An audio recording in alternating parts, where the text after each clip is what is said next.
Vous voyez au fond sans trop de dommages au plan stratégique, à savoir des bateaux qui étaient désormais dépassés. Ils avaient coulé des croiseurs et des cuirassés, mais il n'y avait pas un seul porte-avions à Pearl Harbor en cette matinée du 7 décembre 1941. Et ça, la suite allait démontrer que c'était une grande erreur. Voilà donc décollant deux des avions qui ont, du côté américain en tout cas, ces deux avions sont les grands avions, les grands vainqueurs de la bataille du Pacifique. Il y a un chasseur qui est un chasseur pur, on va dire, qui est celui qui a décollé en second. Celui qui a les ailes vues derrière, là, il a les ailes droites. Le premier qui est devant lui, qui a les ailes avec une brisée Pearl Harbor, mais 7 mois et demi, 8 mois plus tard, a eu lieu une bataille autour d'une espèce d'îlot qui sert strictement à rien, sinon à exister, et qu'on avait baptisé, que les géographes avaient baptisé Midway, simplement parce qu'il était au milieu du Pacifique. Un endroit où il n'y a rien. Il y a du sable, il y a des crabes, il y a des rochers, il y a quelques palmiers, mais rien d'autre. Sauf que c'était assez grand pour y mettre une base aérienne, et donc les Américains, il y avait une base aérienne, et les Japonais avaient décidé que tant que Midway existerait, ils n'auraient pas de liberté de manœuvre pour parcourir le Pacifique selon leur gré et leur désir. Il fallait donc rayer Midway de la carte. Et a eu lieu donc à la mi-42 une bataille phénoménale autour de Midway, menée par 5 porte-avions japonais et 3 porte-avions américains. Et les porte-avions américains étaient menés par un certain nombre de personnages dont les noms sont rentrés dans l'histoire. Si vous faites des études militaires, eh ben vous serez familier avec des noms comme Spruance ou Nimitz, qui sont les noms de ces amiraux, de ces chefs de guerre américains qui ont manœuvré les Japonais d'une manière absolument invraisemblable durant les 2 jours qu'a duré la bataille de Midway. Et cette bataille a été le point d'arrêt de l'expansion japonaise dans le Pacifique et le début de la fin pour l'Empire du Soleil Levant. Ensuite, donc, les Américains ont commencé une guerre où ils allaient d'île en île, d'atoll en atoll, et c'est avec ces avions-là, avec ceux-là, qu'ils ont gagné la guerre du Pacifique. Celui qui est devant, qui est tout bleu, et celui-là étant piloté par un pilote français, malgré son nom, Ramon Rosa, du charbon dans le ventre des destroyers de la marine à 16 ans. Et puis comme il avait de l'ambition et qu'il voulait voler, il a ouvert les bouquins, il s'est mis à bosser, et à 21 ans, il est devenu pilote là-dessus, sur Corsair.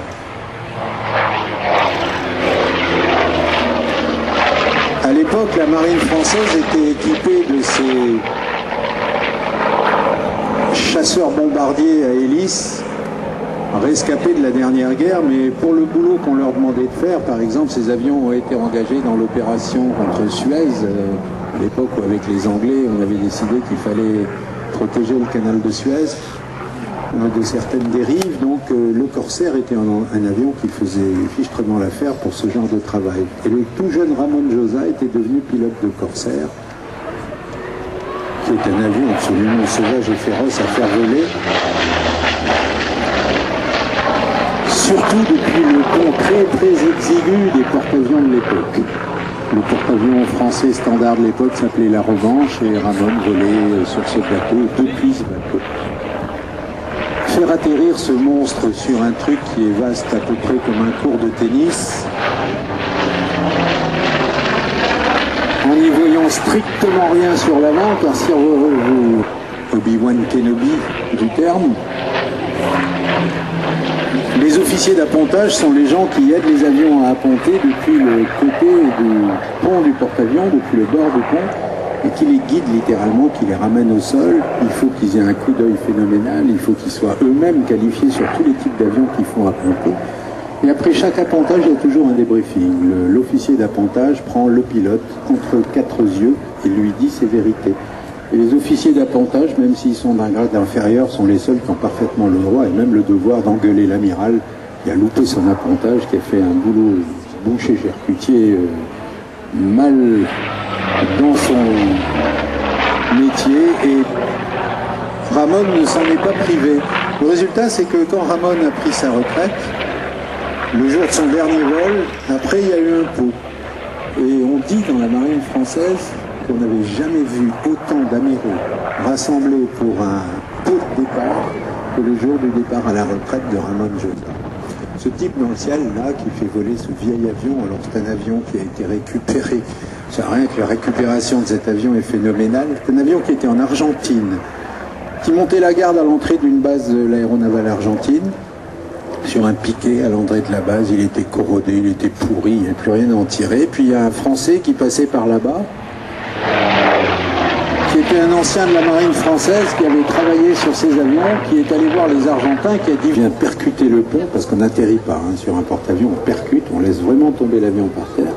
Et il faut que le crochet qui est à l'arrière de l'avion vienne se prendre dans un des brins qui est tendu, ce qu'on appelle des brins, c'est-à-dire des câbles d'acier, gros comme un poignet environ, qui traversent le pont et qui sont montés sur des systèmes d'amortisseurs à tambour.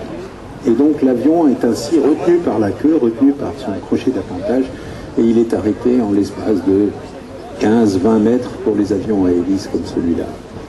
Voilà donc le Corsair tel qu'il se présentait à l'appontage sur le porte-avions, train sorti, volet sorti, crosse descendu.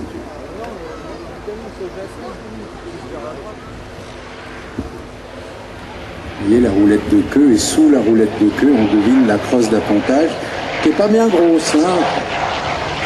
Allez, remise de gaz, et sur Corsair, ça c'était une des manœuvres les plus dangereuses, car l'hélice est un gyroscope, et un gyroscope de 4,50 m de diamètre, et quand on met les gaz sur Corsair, l'avion a une tendance, c'est pas tant l'hélice qui va tourner plus vite, c'est l'avion qui va tourner autour du moteur. Et il y a plein de jeunes gens qui sont morts comme ça en faisant des remises de gaz trop violentes. En Corsair, c'est sur les genoux, parce que le réservoir principal du Corsair, il est devant le tableau de bord. En plus, il avait là. Notoirement, c'était un réservoir qui fuyait un peu, qui répandait des vapeurs d'essence dans le cockpit. Alors bon, ça fait rien. L'avion était livré d'usine avec un cendrier et un petit réceptacle dans lequel on pouvait mettre le paquet de camel et le briquet. C'était un avion qui était fait pour des missions interminables au-dessus. C'était pas une usine d'aviation, c'était des forges. Tellement les avions qui sortaient de chez Grumman étaient solides.